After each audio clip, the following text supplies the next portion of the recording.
Good afternoon dear students.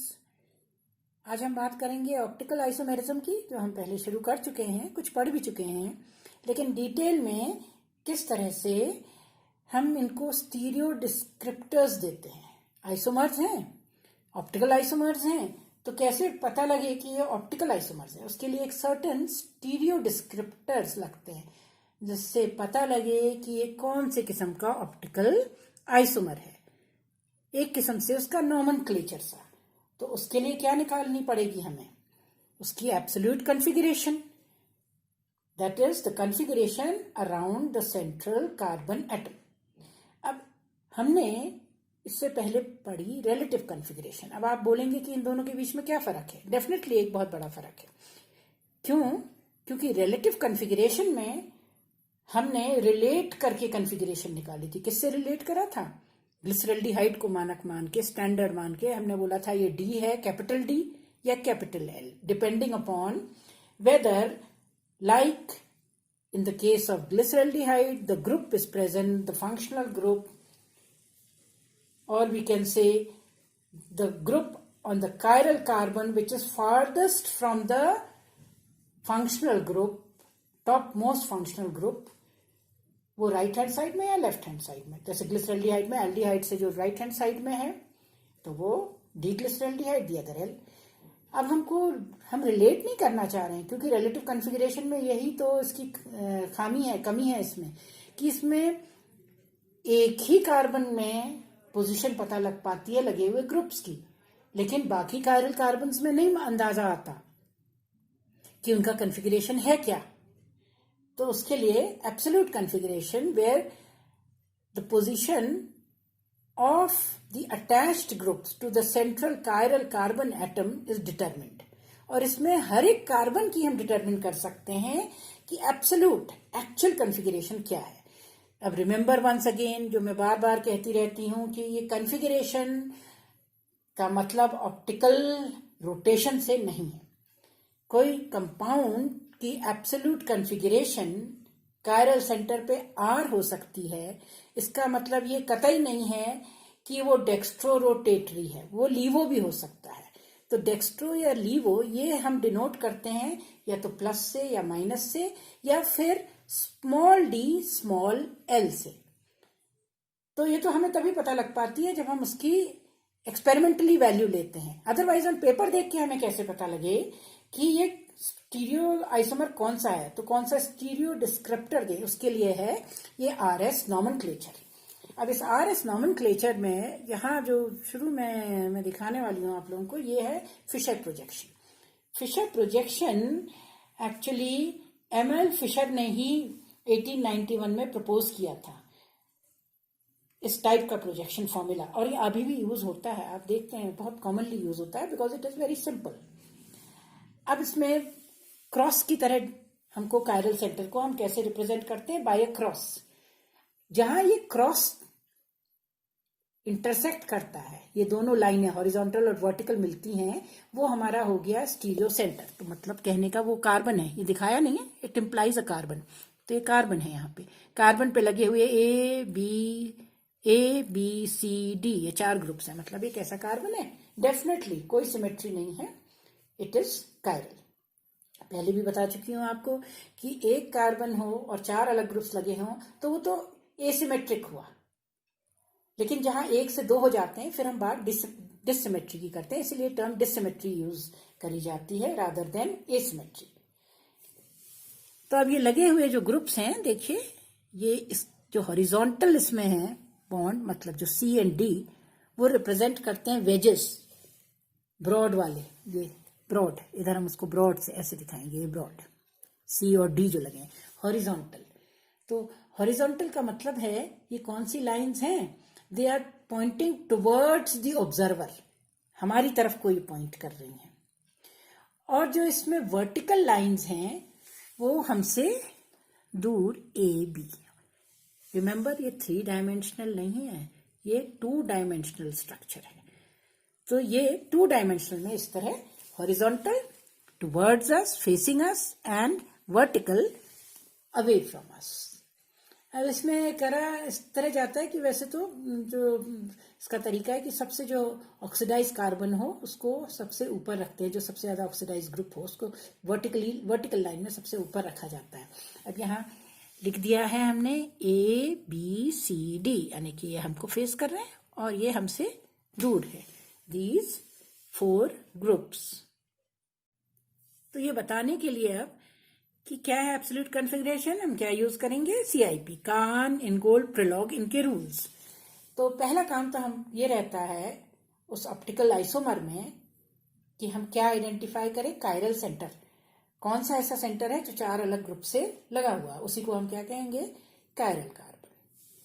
तो हमने chiral carbon को आइडेंटिफाई कर लिया। अब उसके बाद कायरल जब हमने सेंटर अपना आइडेंटिफाई कर लिया, फिर हम देखेंगे उसमें किस किस्म से ग्रुप्स लगे और हम उसको CIP रूल्स के हिसाब से, कान, इनगोल्ड और प्रिलॉग जिन्होंने ये रूल्स निकाले थे उसके हिसाब से हम जिसका हायर एटॉमिक नंबर होगा लगे हुए जुड़े हुए ग्रुप को, उसको फर्स्ट प्रायोरिटी देंगे। प्रायोरिटी होती है इसमें फिक्स। उसके बाद के अगले एटॉमिक नंबर वाले को सेकंड, फिर उसके बाद थर्ड एंड सो ऑन। अगर आइसोटोप्स लगे हुए हों इस कायरल सेंटर में तो फिर हम एटॉमिक नंबर ना कंसिडर करके, क्योंकि दोनों का एटॉमिक नंबर सेम होता है, फिर हम जो हायर एटॉमिक वेट होता है जिसका मास ज्यादा होता है उसको हायर प्रायोरिटी देते हैं। If atomic numbers of the 2 attach groups, जो लगे हुए ग्रुप्स हैं वो सेम हो स्टीरियो सेंटर पे, जैसा कि इस केस में है, दोनों तरफ क्या लगे, कार्बन लगे, यहां भी कार्बन यहां भी कार्बन, तो ये एटॉमिक नंबर तो सेम हो गए। अब अगली प्रायोरिटी के लिए हम नेक्स्ट एटम को देखते हैं। तो ये है कार्बन, इससे लगे हुए तो H है यहाँ पे, नेक्स्ट एटम आ गया, ये कार्बन है, यहां भी इस कार्बन के पास क्या है अगला, ये कार्बन, तो यहां भी स्थिति वही है। फिर उससे अगला देखते हैं, अब यहां लगा है नाइट्रोजन और यहां फिर से लगा है कार्बन, तो carbon carbon carbon, carbon carbon nitrogen. Obviously nitrogen जो है हायर एटॉमिक है नंबर उसका, कार्बन 4th में है, वो 5th ग्रुप में हायर एटॉमिक नंबर है, तो हम प्रायोरिटी किसको देंगे, फिर नाइट्रोजन वाले ग्रुप को देंगे। तो अब चलिए प्रायोरिटी फिक्स करें एटॉमिक नंबर में इस तरह, from highest to lowest, decreasing order. तो फर्स्ट हो गया OH, फिर सेकंड हो गया CH2 CH2 NH2, फिर थर्ड हो गया CH2 CH2 CH3, फिर फोर्थ हो गया हाइड्रोजन। अब हम देख रहे हैं हाइड्रोजन कहाँ है इसमें, हॉरिजॉन्टल लाइन। तो फिशर का ये रूल होता है कि जो लीस्ट प्रायोरिटी ग्रुप हो वो वर्टिकल लाइन में आना चाहिए। तो हम इसको चलिए शिफ्ट कर लेते हैं। कैसे करें, हम इसी के इक्विवेलेंट स्ट्रक्चर, इसको कई ढंग से रिप्रेजेंट करा जा सकता है। हम एक इंटरचेंज नहीं करेंगे, हम इस ग्रुप को वर्टिकल लाइन में ले आए, यानी कि हाइड्रोजन को हम ले आए नीचे और CH2 CH2 NH2 को हम ले आए हाइड्रोजन की जगह। One interchange, but one interchange implies the opposite configuration. Identity के लिए हमें क्या करना पड़ेगा, 2 इंटरचेंज। 2 इंटरचेंज मतलब इवन इंटरचेंज का मतलब होता है आइडेंटिटी फिशर में, और ऑड का होता है रिवर्सल। ऑपोजिट जो है उस केस में कॉन्फ़िगरेशन हो जाती है अगर एक ही इंटरचेंज करें। तो हमको तो इसका निकालना है, तो हम क्या करेंगे, 2 इंटरचेंज। तो एक इंटरचेंज तो ये हो गया, H नीचे, CH2 CH2 यहां। अब दूसरा इंटरचेंज, OH को ले आए ऊपर और जहां OH था वहां रख दें CH2 CH2 CH3। Now this implies identity. हम इसको चेक भी कर लेते हैं अभी कि हम सही कर रहे हैं या नहीं। तो चलिए पहले हम अपने रूल्स के हिसाब से वर्टिकल लाइन में ले आइए हम 4th प्रायोरिटी, लास्ट प्रायोरिटी का ग्रुप। अब हम देखें 1 से 2, 2 से 3, 3 से 4 जाने में डायरेक्शन क्या आ रहा है, 1 से 2, 2 से 3। 4th को हम इग्नोर करते हैं क्योंकि हम इधर की साइड से देख रहे हैं। तो 4th को 1 से 2 से 3 इधर गए, तो क्या आ रहा है डायरेक्शन, एंटी क्लॉकवाइज। तो हम इसको कहेंगे ये कौन सा कॉन्फ़िगरेशन है, एस कॉन्फ़िगरेशन। हम यहां पे देखें जहां हमने इंटरचेंज नहीं करा था, क्योंकि फिर आपको बहुत सारे स्ट्रक्चर दिए गए हैं तो आप इस तरह इंटरचेंज थोड़ी करते रहेंगे in your exams, competitive exam, जहां आपको 4-5 दिए गए हैं और आपसे कहा गया हो कि डिटरमिन करिए कि इसमें से कौन सा आइसोमर जो है वो R है या कौन सा आइसोमर जो है उसकी एब्सोल्यूट कॉन्फ़िगरेशन S है। तो आप ऐसे नहीं करेंगे, तो आप सिंपली देखिए शॉर्टकट इस तरह देखेंगे। आप ये देखेंगे प्रायोरिटी फिक्स कर लेंगे जैसे यहाँ करी गई है। उसके बाद आप 1 से 2 से 3 में जाइए, 4th को इग्नोर करते हुए लीस्ट प्रायोरिटी। 1 से 2 से 3 क्या आ रहा है? ये तो आ रहा है आपका क्लॉकवाइज आर, लेकिन क्या ये आर है? नो। अगर आपका लीस्ट प्रायोरिटी का ग्रुप वर्टिकल में लगा होता तब तो ये आर ही होता, क्योंकि ये रूल के हिसाब से फिशर में वर्टिकल में होना चाहिए। लेकिन ये आप देख रहे हैं कहाँ लगा हुआ है? ये है हॉरिजॉन्टल में। तो जो डायरेक्शन आ रहा है आप उसको ठीक उलट कर लेते हैं। तो आपका ये आर आ रहा है, तो इसका मतलब ये हमारा क्या है? एब्सोल्यूट कॉन्फ़िगरेशन एस, और वही हमारा निकला भी था, इंटरचेंज करके क्या निकला था? S. So this has the absolute configuration, this is S. Now in the case of double और ट्रिपल बॉन्ड्स, उसमें हमें क्या करना चाहिए? CIP रूल्स के मुताबिक जो कार्बन डबल बॉन्ड कार्बन हो तो उतनी बार हम वो उतनी दफे कार्बन गिनेंगे, उतनी उसकी मल्टीप्लिसिटी हो जाती है। 3 हो तो वो ट्रिप्लिकेट, मतलब 3 बार कार्बन लगा हुआ मानेंगे। और जहां कार्बन के साथ जो अगर अगला एटम लगा हुआ है डबल बॉन्ड, तो उसको भी हम डबल कर लेंगे। तो देखिए इस हिसाब से यहाँ ऑर्डर क्या आएगा हमारा? ये CH डबल बॉन्ड CH है, तो इसका मतलब CCC, और यहाँ C ट्रिपल बॉन्ड C है, तो उसको हम ट्रिप्लिकेट हम मान लेंगे कि इसके बाद फिर ये C के बाद इसमें से क्या लगा हुआ है? CC, ये लगे हुए हैं। एक बॉन्ड तो ये सिंगल है इसके साथ, और बाकी 2 भी क्या है? C, और यहाँ भी क्या है इस कार्बन के साथ? C, ये मान लेंगे CC लगा हुआ है। ऐसे ही जहाँ CH NH है तो यहाँ मान लेंगे कि C है, डबल बॉन्ड है, तो इसको हम N, डबल बॉन्ड N है तो NN, 2 बार ये N मान लेंगे। इस हिसाब से प्रायोरिटी सबसे ज्यादा किसकी आई? नेचुरली इसकी, क्योंकि 2 बार N मान रहे हैं, nitrogen higher atomic number, first priority. फिर यहां हम कार्बन लगा हुआ है एक सिंगल, और इसको फिर 2 और, क्योंकि 3 बार आ जाएंगे, 3 कार्बन यहाँ इस कार्बन के साथ 3, 1 2 3 यहाँ, तो इसको सेकंड प्रायोरिटी। और यहाँ इसको रिपीट करेंगे, डबल करेंगे, यानी कि कार्बन डबल बॉन्ड मतलब 2 कार्बन, और तो ये थर्ड प्रायोरिटी, और नेचुरली ये 4th। अब हम चलिए सिंपल तरीके से देखते हैं। फर्स्ट से सेकंड से थर्ड क्या आ रहा है डायरेक्शन? Anti clockwise. पर हमारा 4th प्रायोरिटी का ग्रुप कहाँ है? Horizontal line. तो S आ रहा है, तो हम क्या लिखेंगे इसको? R। वहीं पे हम इसको इंटरचेंज, वही चीज इंटरचेंज में वही चीज, क्योंकि इंटरचेंज, 2 इंटरचेंज का मतलब है आइडेंटिटी। 2 इंटरचेंज करे हमने, मतलब हम H को ले आए यहाँ वर्टिकल में, H वर्टिकल में आ गया। अब H को हम वर्टिकल में लाए तो हम जो ग्रुप यहाँ लगा हुआ था उसको इधर ले आए, तो ऑटोमेटिकली ये क्या चला गया? इधर चला गया। एक इंटरचेंज हो गया तो इन दोनों को भी इंटरचेंज कर लिया, मतलब CH2CH2 हॉरिजॉन्टल में आ गया, और C ट्रिपल बॉन्ड CH जो हॉरिजॉन्टल में था वो चला गया वर्टिकल में। अब हम जाए 1 से 2 से 3, जब हम गए तो हमने देखा क्या आ रहा है direction? 1 to 2 to 3 it is coming clockwise. तो ये हमारा कौन सा है आइसोमर? R। और यहाँ हमने R शॉर्टकट मेथड से निकाल लिया था। H को हॉरिजॉन्टल हमने देखा तो हमने उसको S को, जो S आ रहा है यहाँ एंटी क्लॉकवाइज, उसको रिवर्ट करके लिख दिया, तो आ गया R। अब देखिए फिशर प्रोजेक्शन में क्या होता है, इसकी क्या ड्रॉबैक्स हैं हम बताएंगे। क्या ड्रॉबैक्स हैं? क्योंकि अगर आप 90 डिग्री से इसको रोटेट करेंगे तो आप देखेंगे जो वर्टिकल बॉन्ड है वो क्या हो जाएंगे? हॉरिजॉन्टल, 90 डिग्री से रोटेट करने में, और जो हॉरिजॉन्टल हैं वो हो जाएंगे वर्टिकल, मतलब कि हम कॉन्फ़िगरेशन को उलट देंगे फिर तो। या अगर हम इसको 180 degrees out of the plane of the paper उठा करके रोटेट करें तब भी वही बात होगी। तो what are the disadvantages? Fischer projection के कुछ डिसएडवांटेजेस हैं, वो क्या है कि इनको हम सिर्फ रोटेट कर सकते हैं एक सर्टेन तरीके से, मतलब हम 180 डिग्रीज रोटेट कर सकते हैं within the plane of paper. हम इसको उठा करके 180 डिग्रीज रोटेट कर सकते हैं। 180 डिग्रीज मतलब फिर ये कहाँ चला जाएगा? इधर। ये कहाँ आ जाएगा? यहाँ। ऐसे ये किधर आ जाएगा? इधर। और ये चला जाएगा उधर। मतलब अब हमारा H इधर हो गया और ये वाला ग्रुप यहाँ आ गया, मतलब फर्स्ट प्रायोरिटी का ऊपर आ गया है। फिर क्या उसके बाद क्या होगा? फर्स्ट प्रायोरिटी का जब यहाँ आ जाएगा तो सेकंड प्रायोरिटी का इधर आ गया, ये सेकंड का है। थर्ड प्रायोरिटी का यहाँ नीचे आ गया, इस तरह से आ गया है।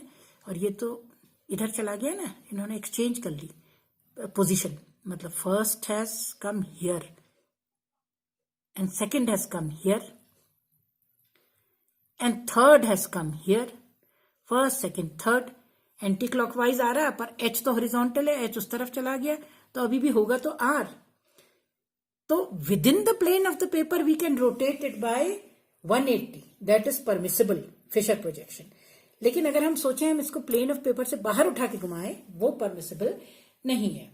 इसी तरह एक से ज्यादा जहां स्टीरियो सेंटर हुए हैं, इसमें तो एक ही है, तो लगातार एक के बाद एक ग्रुप्स लगे होंगे, तो उसमें हम क्या दिखाएंगे, उसका एक्लिप्स्ड कौन सा फॉर्म दिखाएंगे, हम उसका एक्लिप्स्ड फॉर्म दिखाएंगे।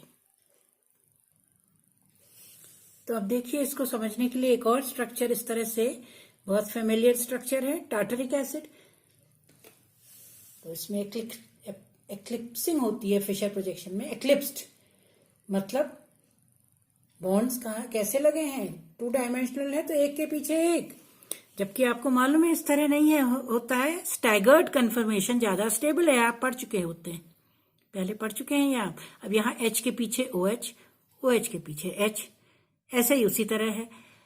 मतलब 2 डायमेंशन में होने से इसकी ये ड्रॉबैक है कि ये तो अनस्टेबल वाला कन्फर्मेशन दिखाता है, conformation carbon single bond carbon rotation, तो एक्लिप्स दिखाता है, जबकि स्टेबल हमको पता है कन्फर्मेशन होती है कौन सी, स्टैगर्ड।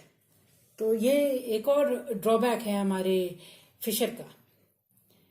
लेकिन इसी वजह से अब हम इसको जो है प्रोजेक्ट करना चाहेंगे 3 डायमेंशन में। ये देख लें क्या लिखा है यहाँ, ये टार्टरिक एसिड। तो चलिए एब्सोल्यूट कन्फिगरेशन निकालें, मतलब ये पहली प्रायोरिटी, फिर ये दूसरी, ये तीसरी, ये पूरी लाइन जो है इस स्टीरियो सेंटर के लिए पूरी नीचे का बॉन्ड जो है वो तीसरा, और ये चौथा।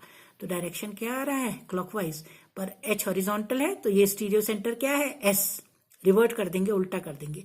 ऐसे ही यहाँ ये वाला स्टीरियो सेंटर जहां 4 अलग ग्रुप लगे हैं, एक ग्रुप ये पूरा ऊपर वाला ग्रुप एक ग्रुप माना जाता है इसके लिए, एक ये है और चौथा है हाइड्रोजन।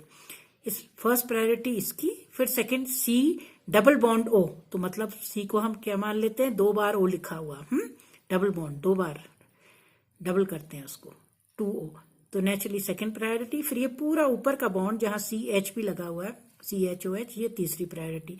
फिर से डायरेक्शन क्या आ रहा है हमारा, क्लॉकवाइज, पर H है हॉरिजॉन्टल, तो उलट देंगे, मतलब ये दोनों स्टीरियो सेंटर क्या है, S।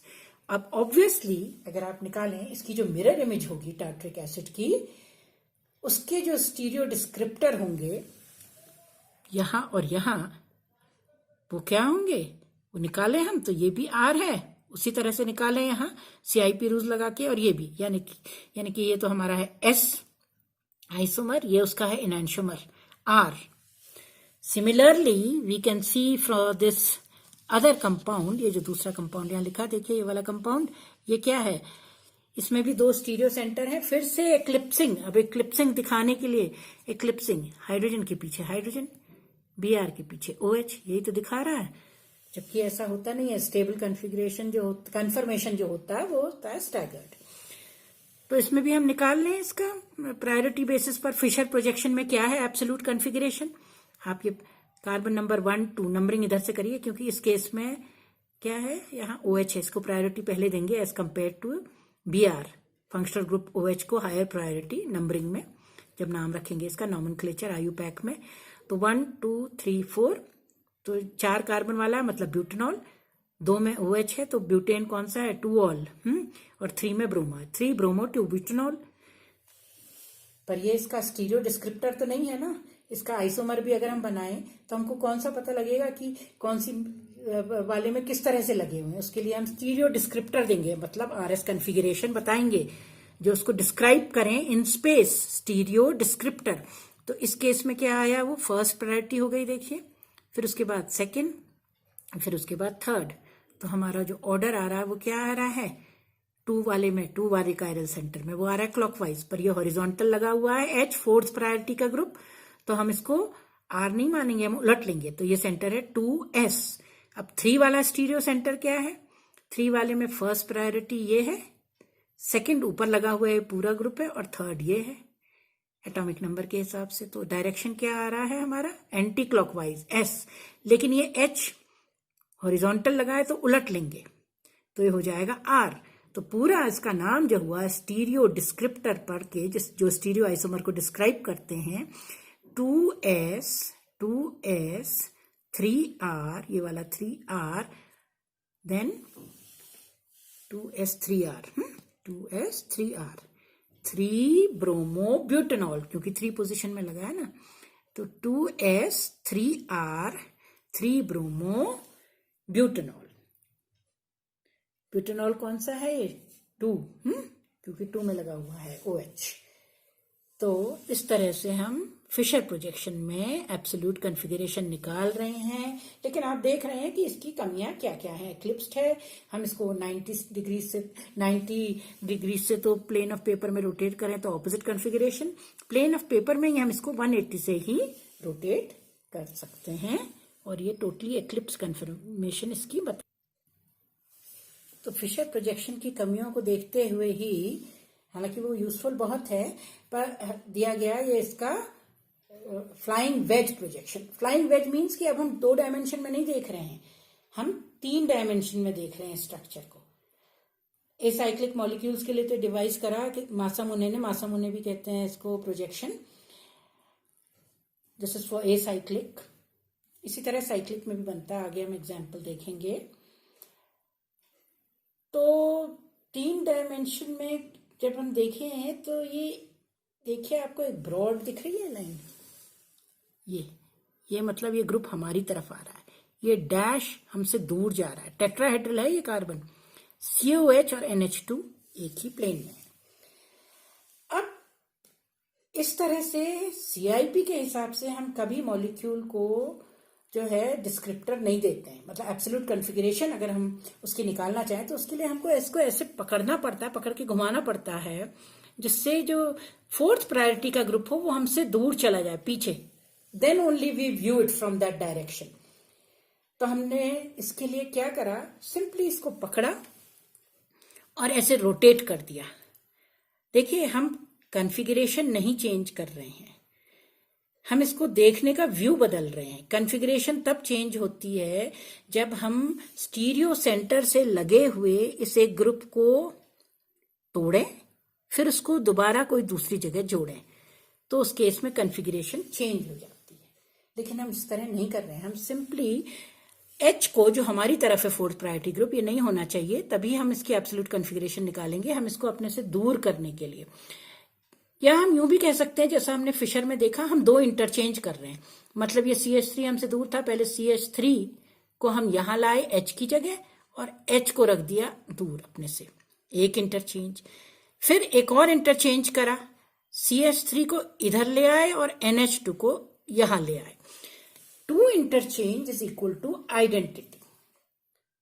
तो 2 इंटरचेंजेस हो गए यहां। अब हमारा जो मॉलिक्यूल बना है, देखिए वो H पीछे चला गया है, तो कुछ इस तरह से मान लीजिए ये this is a 3 dimensional model which I am showing you over here. 3 dimensional, इसमें ये देखिए, ये जो है ना काली लाइन से, काली लाइन जो है दैट डिपिक्ट्स आर हाइड्रोजन। देखिए, इसको इस मॉडल से दिखाते हैं इस तरह। यहां ये सपोजिंग ये जो ब्लैक लाइन है, ब्लैक, ये this represents our hydrogen. Okay, तो 4th प्रायोरिटी है, सबसे पीछे जा रहा है। ये जो पर्पल है ये NH2 को रिप्रेजेंट करता है, हमारी तरफ को आ रहा है, जो यहां दिखा रखा है, ड्रॉ कर रखा है। तो ये NH2 है, ये हमारी तरफ आ रहा है। H जो है हमसे पीछे जा रहा है, out of the plane of the paper. और ये जो दोनों ग्रुप्स बाकी लगे हुए हैं, they are in the plane of the paper. ये प्लेन ऑफ द पेपर है, तो इसमें कौन से ग्रुप लगे हुए हैं, सफेद लाइन जो है ऊपर, और जो नीचे दिख रही है लाल और काली, वो CH3 है। तो ये गया हमसे दूर, ये आया हमारी तरफ। टेट्राहेड्रॉन है, sp3 हाइब्रिडाइज्ड कार्बन का मॉडल है। तो जामनी NH2, ऊपर सफेद वाला जो है, व्हाइट जो है, ये है हमारा COH, सबसे ज्यादा ऑक्सीडाइज जो है, और ये हमसे दूर जाता हुआ पीछे की तरफ ब्लैक हाइड्रोजन, और ये CH3। अब हम हाईएस्ट प्रायोरिटी से गए, जो यहां ड्रॉ कर रखा वही है तो हाईएस्ट प्रायोरिटी NH2, तो इससे गए हम यहाँ से किधर की तरफ, COH सेकंड प्रायोरिटी, फिर आए CH3, ये दोनों एक प्लेन में है, ये प्लेन से बाहर जा रहा है, कागज के बाहर जा रहा है, कागज के प्लेन से, ये हमारी तरफ आ रहा है पर्पल, तो डायरेक्शन क्या आ रहा है देखिए आप, 1 2 3, इसको इग्नोर करते हुए फोर्थ प्रायोरिटी काले वाले को, ये हाइड्रोजन है, विच इज अवे फ्रॉम अस, तो ये क्या डायरेक्शन आ गया आपका, एंटी क्लॉकवाइज।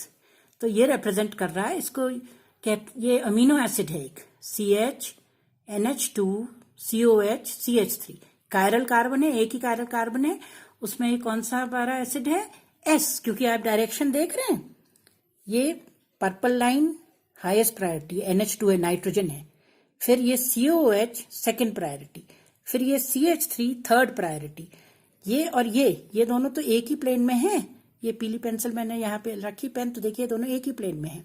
अब ये दोनों नहीं है, ये हमसे ये दूर जा रहा है पीछे की तरफ, और ये वाला जो है पर्पल लाइन ये हमारी तरफ आ रही है।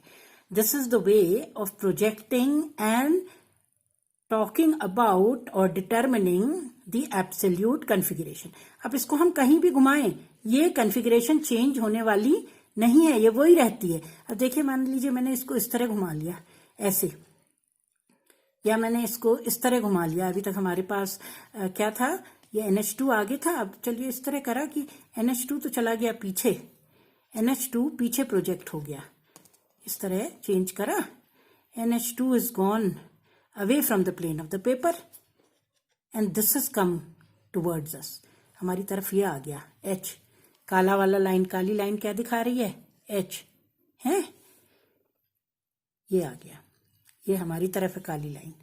अब फिर से हम डायरेक्शन निकालें, NH2 से जाएं हम, NH2 फिर COH CH3, अब की डायरेक्शन क्या आ रहा है देखिए, क्लॉकवाइज आ रहा है कि नहीं, क्लॉकवाइज, लेकिन हाइड्रोजन हमारी तरफ को पॉइंट कर रहा है, तो जो आएगा हम उसको उलट देंगे। R आ रहा है पर्पल लाइन से, व्हाइट से लेके ये रेड ब्लैक में जाने में, जो CH3 है, पर इस समय फोर्थ प्रायोरिटी का ग्रुप जो हमसे दूर होना चाहिए था वो हमारी तरफ है, इसलिए जो डायरेक्शन आ रहा है वी विल रिवर्ट इट, तो ये आ रहा है हमारा R, तो हम इसको उल्टा कर देंगे, हम कहेंगे ये क्या है, S, because this is not the method, this is not the rule, according to rule this should be away from us, अब यहां this is towards us, so जो डायरेक्शन आएगा उसका हम ठीक उल्टा उसका आइसोमर मानेंगे, शॉर्टकट। एक्चुअल मेथड तो ये है कि इसको हम दूर करें अपने से, ये फोर्थ प्रायोरिटी का सबसे दूर करें, ऑटोमेटिकली ये जामनी हमारी तरफ आ गया, और ये सफेद, और ये जो है ये सफेद वाला, और ये वाला जो है दूसरा रेड और ब्लैक, ये कहाँ आ गया, एक ही प्लेन में आ गया। तो this is the method of determining R absolute configuration using this molecular model जो यहाँ दिखाया गया है। अब ये फ्लाइंग वेज का दूसरा स्ट्रक्चर है, कितने कार्बन वाला है देखिए आप, ये इसमें कितने कार्बन है, C2H5, दो ये, एक ये 3 और एक ये 4, ये कायरल सेंटर है, तो ब्यूटेन का डेरिवेटिव ब्यूटेनॉल हो गया। ब्यूटेनॉल में हम निकालें देखिए, अब इस साइड भी हम क्या करेंगे, इसको H जो है, H तो इधर है ना, तो again we will just turn this molecule, हम इस तरह करेंगे कि जिससे H हमसे दूर हो जाए, इसका absolute configuration, fourth priority group हमसे दूर, जैसे फिशर में हम कहते हैं कि वो वर्टिकल लाइन में होना चाहिए, ऐसे इसमें हम कहते हैं फ्लाइंग वेज में वो हमसे दूर होना चाहिए, डैश वाली लाइन में। तो डैश वाली लाइन में लाने के लिए हमने फिर उसी तरह करा, हमने दो इंटरचेंज करे, तो दो इंटरचेंज करने से क्या हुआ, हमारा जो H है वो कहाँ आ गया, वो आ गया, क्योंकि पहले हमने क्या करा, H और CH3, तो यहाँ आ गया H, यहाँ आ गया CH3, फिर ये H ब्रॉड में था, अब इस H को यहाँ ले आए तो यहाँ आ गया C2H5।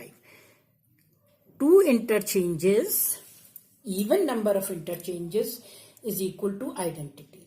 एक ही ग्रुप को इंटरचेंज करते तो कॉन्फ़िगरेशन उल्टी आती, एक ही को करके हम देखें, मान लीजिए हम एक ही को करते, हम सिर्फ H और CH3 को करते, मतलब CH3 इधर ले आते, यहाँ ले आते, और H यहाँ ले आते, एक ही को, दूसरे को हम दो इंटरचेंज नहीं करते, एक ही बार। तो हमारा H तो यहाँ आ गया, CH3 यहाँ आ गया, तो क्या आया डायरेक्शन, 1 देन 2, देन 3, लेकिन H हमारी तरफ है, मतलब ये आया तो एंटी क्लॉकवाइज। ठीक है, ये देखिए 1, 2, अब हम H को इधर ले आए हैं, रिमेंबर एक ही इंटरचेंज करा है, तो आया एंटी क्लॉकवाइज, पर क्योंकि H हमारी तरफ है हम कहेंगे क्लॉकवाइज। R तो उलट गया ना, क्योंकि एक्चुअल में ये मॉलिक्यूल R थोड़ी है, ये क्या है, देखिए हमने 2 इंटरचेंज करके देखा, ये क्या है, S है। तो 1 interchange, odd number of interchanges means inversion of configuration. An even number of interchanges implies identity or the same absolute configuration, जो हमने यहां करी है।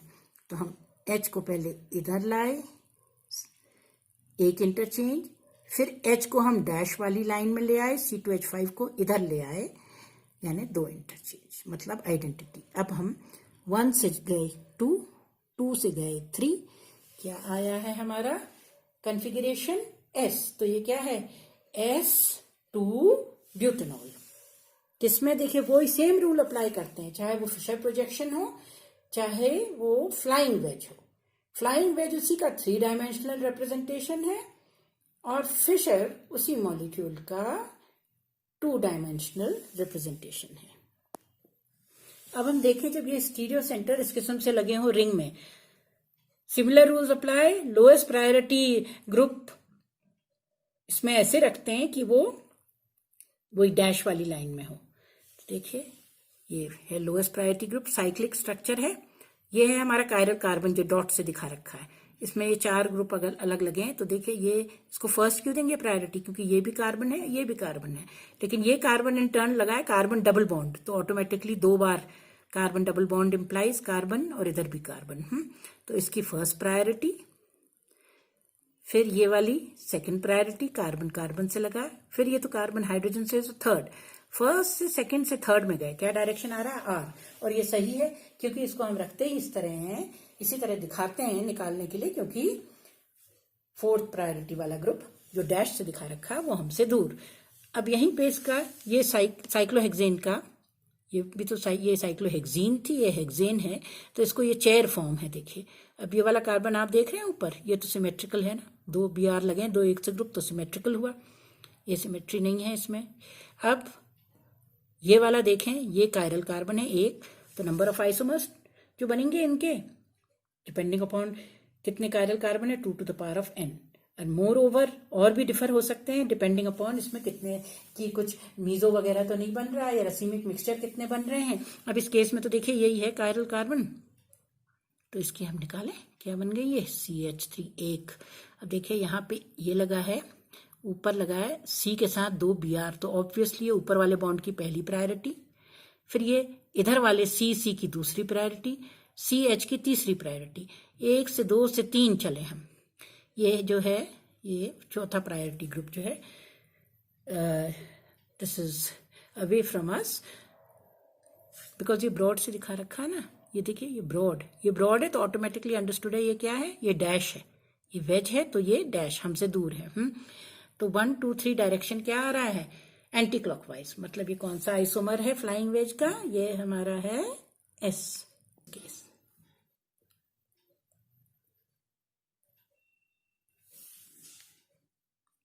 Now, as we can see, this is that notorious molecule thalidomide.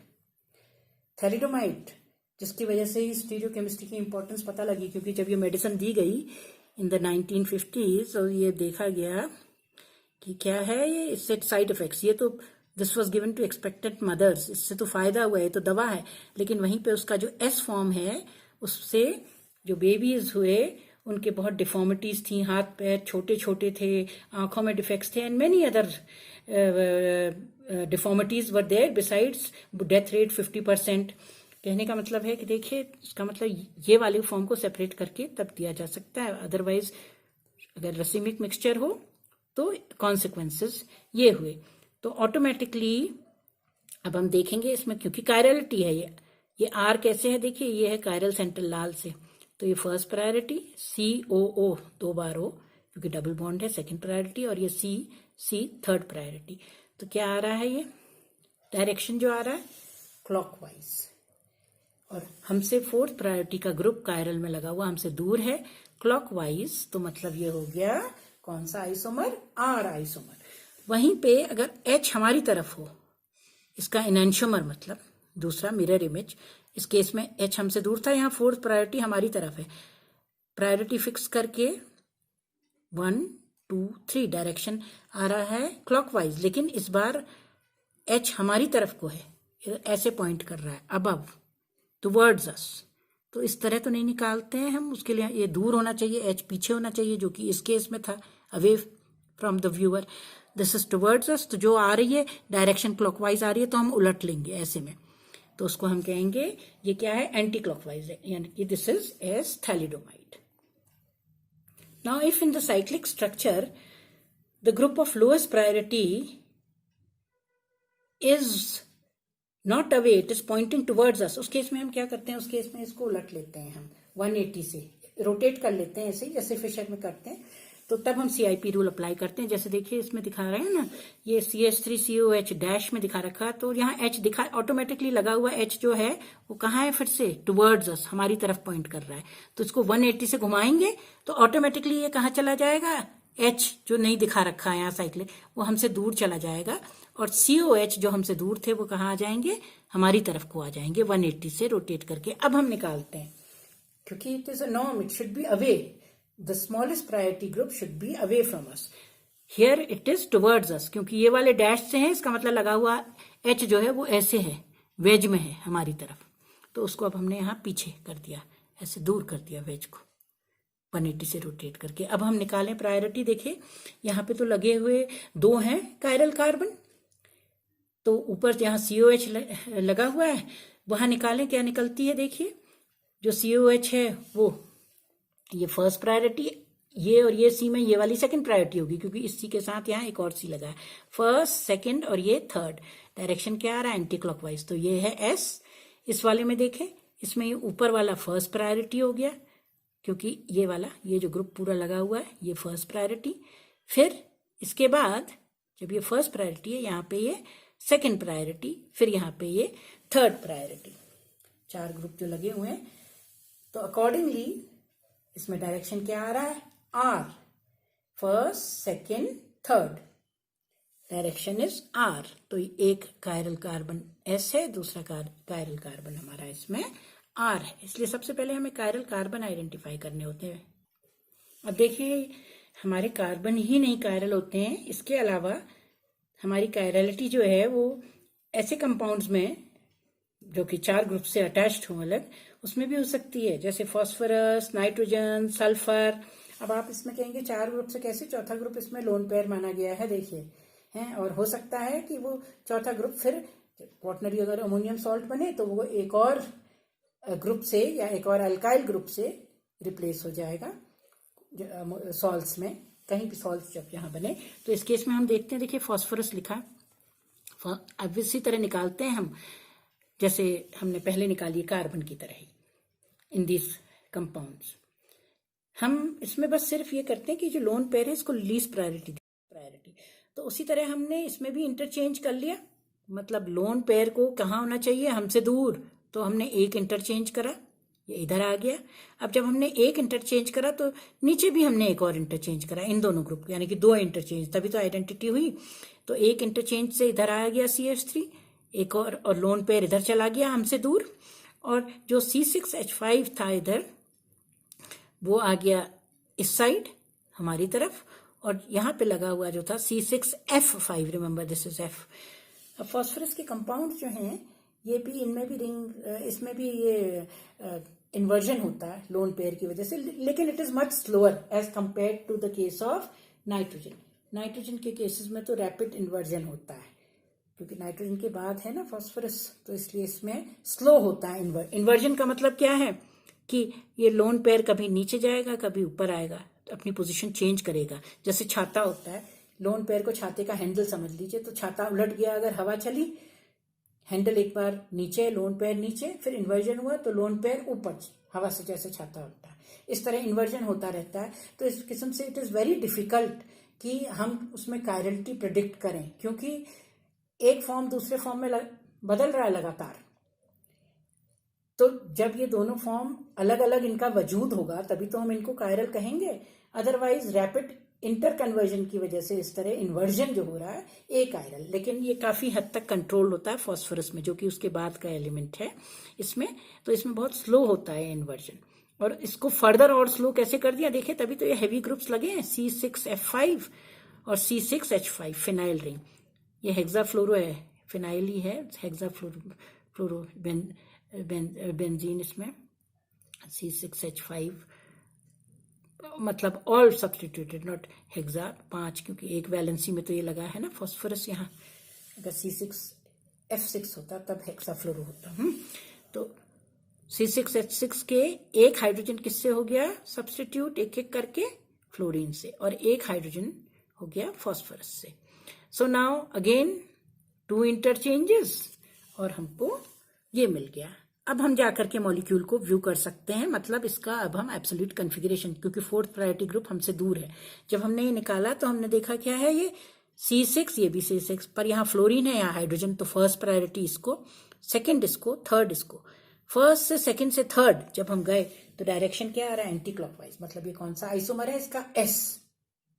कौन सा है, S। ये chiral होगा, क्योंकि इसमें फ्लिपिंग जो है पहले ही स्लो होती है फॉस्फोरस में, अब और भी ज्यादा दोनों कंपाउंड्स का अलग अलग वजूद होगा। दोनों कंपाउंड्स कौन, एक ये और एक इसकी मिरर इमेज।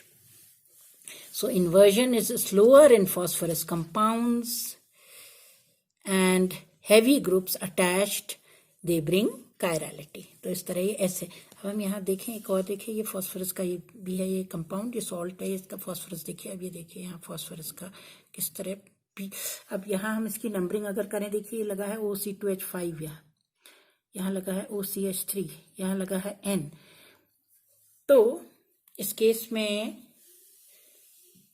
ये है हमारा, इधर जो लगा है ये फर्स्ट, ये हो गया ना, क्योंकि ऑक्सीजन है, ये नाइट्रोजन है, ये 6th ग्रुप और ये 5th ग्रुप। तो O के साथ यहाँ C है, यहाँ तो O अकेला है, O नेगेटिव, यहाँ O के साथ C है, पर फिर H है, यहाँ C2 है। तो 1st priority, 2nd priority, 3rd priority. Direction क्या आ रहा है देखिए, 1st, 2nd, 3rd, ये है 4th। था अब आपको कुछ अंदाजा आ रहा है, जैसे कार्बन में होता है 4th प्रायोरिटी ग्रुप फिर से हमारी तरफ है, होना उल्टा चाहिए था, हमसे दूर।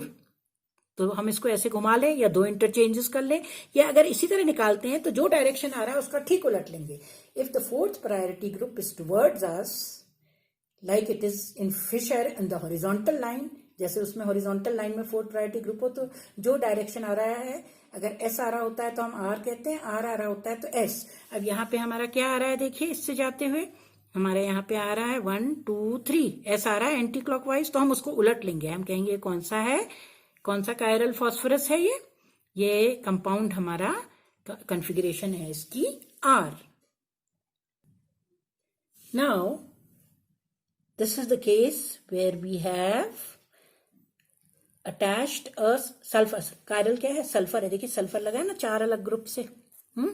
तो chiral sulphur compound, why are they important? They are very important in asymmetric synthesis. जब हमें और दूसरे कायरल कंपाउंड्स प्रिपेयर करने होते हैं तो वो कुछ इन्फ्लुएंस देना पड़ता है, कायरल इन्फ्लुएंस, तो वहाँ इंपॉर्टेंस है इनकी, और कैटलिस्ट के फॉर्म में या रिएजेंट्स के फॉर्म में वहाँ ऐसे ये यूज करे जाते हैं। अब देखिए ये वाला जो सल्फर है, इसमें भी उसी तरह निकाल दीजिए जैसे कार्बन में निकालते हैं। तो देखिए ये क्या है, 1st प्रायोरिटी ग्रुप, फिर ये क्या है 2nd प्रायोरिटी, नाइट्रोजन है, ऑक्सीजन 6th, एटॉमिक नंबर ज्यादा है, ये 5th, 2nd, फिर उसके बाद ये C6 3rd। 1st, 2nd, 3rd क्या आ रहा है डायरेक्शन, एंटी क्लॉकवाइज, मतलब S। लेकिन क्या है इस केस में देखिए 4th प्रायोरिटी ग्रुप फिर से हमारी तरफ है, तो जो आ रहा है उसको उलट देंगे, यानी कि S की जगह हम क्या कहेंगे, that this has absolute configuration R। And here as I told you earlier, ये है नाइट्रोजन जिसमें कि रैपिड इन्वर्जन होता है। तो देखिए इन्वर्जन हो रहा है वही छतरी की तरह जो पहले बताया, देखिए लोन पेयर लगा हुआ है, ये नाइट्रोजन है, R1 R2 R3 अलग अलग ग्रुप है। अब आप कहेंगे कायरल क्यों नहीं है, तो चौथा तो ये है, इसलिए नहीं है कायरल क्योंकि ये वाले फॉर्म, ये समझ लीजिए छतरी का हैंडल, अब ये हैंडल ऊपर चला गया, लोन पेयर है छतरी का हैंडल, अब ये उल्टा ये ऊपर चला गया। ये इतना रैपिड होता है ये इन्वर्जन, इस वजह से ये एक कायरल होता है। मान लीजिए एक S है और दूसरा R है, पर हो ही नहीं सकता है क्योंकि इतने रैपिडली लगातार एक दूसरे में बदल रहे हैं, तो हम इनको आइडेंटिफाई नहीं कर सकते हैं कि कौन सा क्या है। इस वजह से ये एक कायरल होता है। अब वहीं पे अगर नाइट्रोजन के लोन पेयर में एक और ग्रुप लग गया, जिससे वो नाइट्रोजन को के लोन पेयर को उसने कस के पकड़ लिया, अब इन्वर्जन रुक जाता है। देखिए हम यहीं पे दिखा रहे हैं क्वाटनरी अमोनियम, ये तो सॉल्ट है, nitrogen positive charge and X negative. अब इसमें देखिए एक तरफ लगाया CH3 C2H5 CH2 CH double bond CH2 C6H5। अब हम इसकी नंबरिंग तो कर लें। अब हम इसमें करने के लिए देखिए जो फोर्थ प्रायोरिटी का इसमें ग्रुप लगा हुआ है, फिर से वो फोर्थ प्रायोरिटी का ग्रुप जो है वो कहाँ है, वो फोर्थ प्रायोरिटी का ग्रुप फिर से हमारी तरफ को आ रहा है। तो हम क्या कर लेंगे, हम फिर से इसको उसी तरह इंटरचेंज कर लेंगे अब, क्योंकि वो हमारे कायदे से वो हमसे दूर होना चाहिए इस केस में। तो अब हम उसके लिए क्या करें, क्योंकि C6H5 ये ग्रुप हमसे दूर है, इनफैक्ट C6H5 जो फर्स्ट प्रायोरिटी का है ये हमसे दूर है, जबकि यहाँ क्या होना चाहिए था, फोर्थ प्रायोरिटी का ग्रुप। और हमारी तरफ को कौन सा है, CH2 CH, this is the second priority group, ये जो हमारी तरफ है। तो ये यहां होना चाहिए था, जो हाईएस्ट प्रायोरिटी है या फोर्थ प्रायोरिटी जो है, जो सबसे ऊपर है CH3, वो यहां होना चाहिए था। तो हम फिर से करेंगे उसी तरह, दो इंटरचेंज करेंगे, that is equal to identity. तो हमने इंटरचेंज कर लिया, तो इंटरचेंज करा तो उससे क्या हुआ, देखिए CH3 फोर्थ प्रायोरिटी है, इसमें प्रायोरिटी फिक्स्ड है, तो उसको हमने यहाँ ले आए दूर, तो C6H5 यहाँ चला गया, वन इंटरचेंज हुआ है। तो हम दूसरा भी इंटरचेंज करें, मतलब C2H5 अब हमारी तरफ को आ रहा है, CH2 इधर चला गया इस प्लेन में, यहाँ चला गया। अब क्योंकि फोर्थ प्रायोरिटी ग्रुप हमसे दूर है, now we can determine R absolute configuration. और अब आप जाएं 1 से 2, 2 से 3, 3 से 4, तो डायरेक्शन क्या आ रहा है, anti clockwise. So we studied about these different projections and determining the absolute configuration in the case of Fisher and in the case of flying wedge. That is all for today.